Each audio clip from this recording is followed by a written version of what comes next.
Hello hi എല്ലാവർക്കും നമസ്കാരം. എല്ലാവരും സുഖമായിട്ടിരിക്കണമല്ലോ അല്ലേ?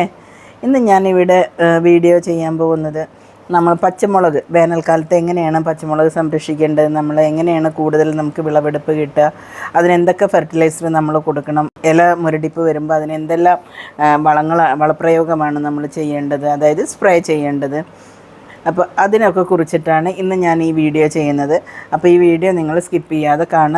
ഇതെല്ലാം നമ്മുടെ വീട്ടിൽ ഞാൻ വെച്ച് പിടിപ്പിച്ചിട്ടുള്ള തൈകളാണ്. ഈ വേനൽക്കാലത്ത് കണ്ടോ ഇത്രയും നന്നായിട്ട് ഗുണ്ടുമുളക് പോലെ മുളകുകൾ നിൽക്കുന്നത് കണ്ടോ, കാണാൻ തന്നെ എന്ത് ഭംഗിയാണ്. എനിക്ക് 2 ദിവസം ചെടി നനയ്ക്കാൻ പറ്റിയില്ല, കുറച്ച് തിരക്കിലായിരുന്നു. അതുകൊണ്ട് ലീഫൊക്കെ ഒന്ന് ചെറുതായിട്ട് 2 ദിവസം നല്ല വെയിലായിരുന്നു, ഒന്ന് വാടിയിട്ടുണ്ട്. ഇപ്പം ഞാൻ തണലത്തേക്ക് എടുത്ത് മാറ്റി വെച്ചതാണ്. മറ്റേ എൻ്റെ പോളി ഹൗസിലാണ് ഇതെല്ലാം ഇരിക്കാറ്. അപ്പോൾ നനയ്ക്കത്തും കൊണ്ട് ചെറിയൊരു ക്ഷീണം അവർക്ക് കാണുന്നുണ്ട്. ഇപ്പോൾ നല്ല ഫെർട്ടിലൈസറൊക്കെ കൊടുത്ത് ഞാൻ വെള്ളമൊക്കെ കൊടുത്ത് അങ്ങനെ നിർത്തിയിരിക്കുകയാണ്. അപ്പോൾ കണ്ടോ, ഇത് നീളമുള്ള മുളകാണ്. ശരിക്കും നല്ല നീട്ടം വരും, നല്ല എരിവില്ലാത്ത നല്ല മുളക്.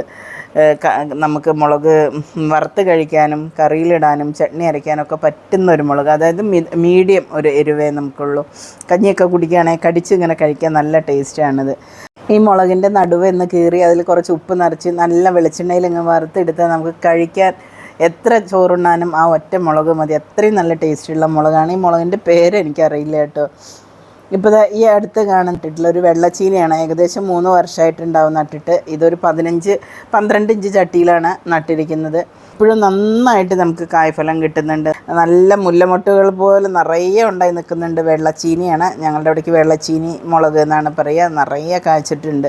3 വർഷമായിട്ടുള്ളതാണ്, ഒരു കേടുമില്ല. അപ്പോൾ ഞാൻ ഇതിൻ്റെ ചോട്ടിൽ ഇടുന്ന ഫെർട്ടിലൈസറൊക്കെ ഞാൻ പറയുന്നുണ്ട്, കാണിക്കുന്നുണ്ട്. അതൊന്ന് നിങ്ങളൊന്ന് കണ്ടു നോക്കുക.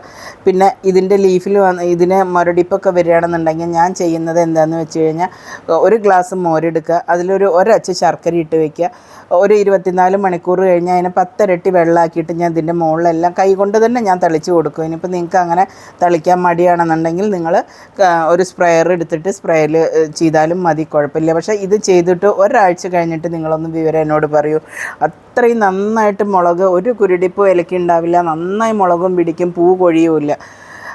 അപ്പോൾ ഞാൻ പറഞ്ഞ ഇതൊന്ന് നിങ്ങളൊന്ന് ചെയ്ത് നോക്കണം, എന്തായാലും ഒന്ന് ചെയ്യണം കേട്ടോ. അപ്പോൾ ഈ ഫെർട്ടിലൈസർ നിങ്ങൾ തളിക്കേണ്ട സമയം ചോട്ടിലൊഴിക്കരുത്. തളിക്കേണ്ട സമയം എപ്പോഴാണെന്ന് വെച്ച് കഴിഞ്ഞാൽ ഈവനിങ്ങിൽ ഒരു ഉച്ചയ്ക്ക് ശേഷം നിങ്ങൾ തളിച്ച് കൊടുത്താൽ മതി. പിന്നെ അതേപോലെ ഒരു 15 ദിവസം കൂടുമ്പോൾ മസ്റ്റായിട്ട് നിങ്ങളിത് തെളിക്കും വേണം. അപ്പോഴാണ് ഞാൻ പറഞ്ഞ പോലെ നിങ്ങൾക്ക് കായകൾ ഇഷ്ടത്തിന് പറിച്ചാലും തീരൂല, അത്ര കായകളിട്ട്. ഇത് സാധാ പച്ചച്ചീനിയാണ്. ഇത് കണ്ടോ, ഇത് നല്ല എരിവുള്ളൊരു ചീനിമുളകാണ്, കൊളസ്ട്രോളിലും ഒക്കെ നല്ലതാണ്. പക്ഷേ ഇതിനേക്കാൾ എരിവും ഇതെല്ലാം കൂടുതലുള്ള ഒരു ചീനിമുളകുണ്ട്. ആ മുളകാണ് അരിച്ചീനി എന്ന് പറയുന്നത്. അരിച്ചീനി പറയുന്നത് അരിനേക്കാളിലും കുറച്ച്, നമ്മുടെ അരിമണി ഉണ്ടല്ലോ അതിനേക്കാളിലും കുറച്ചും കൂടെ വലുതാവുള്ളൂ. പക്ഷേ നല്ല എരിവായിരിക്കും. പിന്നെ അത് നല്ല ടേസ്റ്റുള്ള മുളകാണ്. കൊളസ്ട്രോളിനൊക്കെ ഏറ്റവും ബെസ്റ്റാണെന്നാണ് അത് പറയുന്നത്.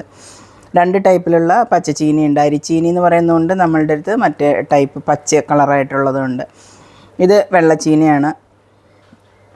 കണ്ടില്ലേ, നമ്മുടെ മുളകെല്ലാം നിൽക്കുന്നത്, ഇതെല്ലാം നന്നായി കായ പിടിച്ച് നിൽക്കുകയാണ്. കണ്ടില്ലേ, ഇപ്പോൾ ഞാൻ ഇതൊക്കെ നട്ടിട്ട് ഏകദേശം ഒരു 3 മാസമൊക്കെ ആവുന്നതേ ഉള്ളൂ. അപ്പോഴത്തേക്കും തന്നെ നിറയെ കായ ഉണ്ടായിട്ടുണ്ട്. ഈ മുളകൊക്കെ നല്ല മുളകുകളാണ്, കണ്ടോ, ഒത്തിരി കായയും പിടിച്ചിട്ടുണ്ട്. ഇതാണ് നമ്മുടെ അരിച്ചീനി എന്ന് പറയുന്ന മുളക്. കണ്ടില്ലേ, കുഞ്ഞു മുളകായിരിക്കും ഉണ്ടാവും. അതുകൊണ്ട് എനിക്ക് കാണിക്കാൻ പറ്റിയില്ല, അതിൻ്റെ ഇടയിലൊക്കെ കാണുന്നുണ്ട്. അപ്പോൾ ഇതിൻ്റെ ഫെർട്ടിലൈസർ എന്തൊക്കെയാണെന്നുള്ളതൊന്ന് നമുക്ക് നോക്കിയാലോ. അപ്പോൾ ഫെർട്ടിലൈസർ എന്ന് പറയുന്നത് ഒരു 4 കപ്പ് ചാണകപ്പൊടി ഞാൻ എടുത്തിട്ടുണ്ട്. അതിൻ്റെ കൂടെ 2 കപ്പ് കടലപ്പിണ്ണാക്ക് ചേർത്തിട്ടുണ്ട്. അതിൻ്റെ കൂടെ നമ്മൾ പിന്നെ ചേർത്തിരിക്കുന്ന തേയിലച്ചണ്ടി ഉണ്ടാവുമല്ലോ, നമ്മുടെ വീട്ടിൽ കിട്ടുന്ന ചായയൊക്കെ വെക്കുമ്പോൾ ഉണ്ടാവുന്ന തേയിലച്ചണ്ടി, അത് ഞാൻ ഇട്ടിട്ടുണ്ട്. പിന്നെ 1 കപ്പ് വെണ്ണീർ, അതായത് നമ്മൾ അടുപ്പൊക്കെ കത്തിക്കുമ്പോൾ കിട്ടുന്ന ചാമ്പലുണ്ടല്ലോ, ആഷ്, അതാണ് പിന്നെ ഞാൻ 1 കപ്പ് ചേർത്തിരിക്കുന്നത്. ഇതെല്ലാം കൂടെ മിക്സാക്കിയിട്ട് ഞാൻ തണലത്ത് നന്നായിട്ട് ഉണക്കും. വെയിലത്ത് ഉണക്കണ്ട, തണലത്ത് നന്നായിട്ട് ഉണക്കിയിട്ട് ഞാൻ അവിടെ ഒരു പാത്രത്തിലാക്കി വെക്കും. എന്നിട്ട് ഞാൻ ഈ ചെടികളുടെ ചോട്ടിൽ ആവശ്യമുള്ള സമയത്ത് ഒരു 22 ദിവസമൊക്കെ കൂടുന്ന സമയത്ത് കുറച്ച് ചെടിയുടെ വലുപ്പത്തിനനുസരിച്ചിട്ട് കുറേശ്ശെ ഞാൻ അതിൻ്റെ ചോട്ടിലിട്ട് കൊടുക്കും. വേറെ ഒരു വളവും ഞാൻ കൊടുക്കുന്നില്ല, ഇതാണ് ഞാൻ കൊടുക്കുന്നത്.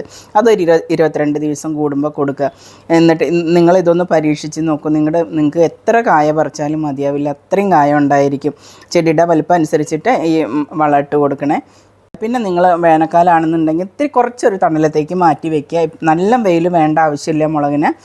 അപ്പോൾ ഇതൊക്കെയാണ് മുളകും തൈയിൻ്റെ പരിപാലനങ്ങൾ.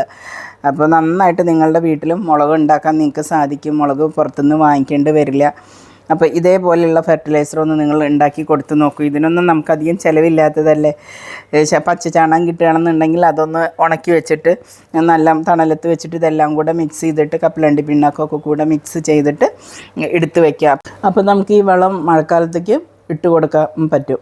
ഇപ്പോൾ അങ്ങനെ ഇതേപോലെ ഉണ്ടാക്കി വെച്ച് കഴിഞ്ഞാൽ നമുക്ക് അത് ഉപയോഗിക്കാം. നിങ്ങളുടെ വീട്ടിൽ മുളകുണ്ടെന്നുണ്ടെങ്കിൽ നിങ്ങൾ തീർച്ചയായിട്ടും ഇങ്ങനെ ഒരു ഫെർട്ടിലൈസർ ഉണ്ടാക്കി കൊടുക്കണേ.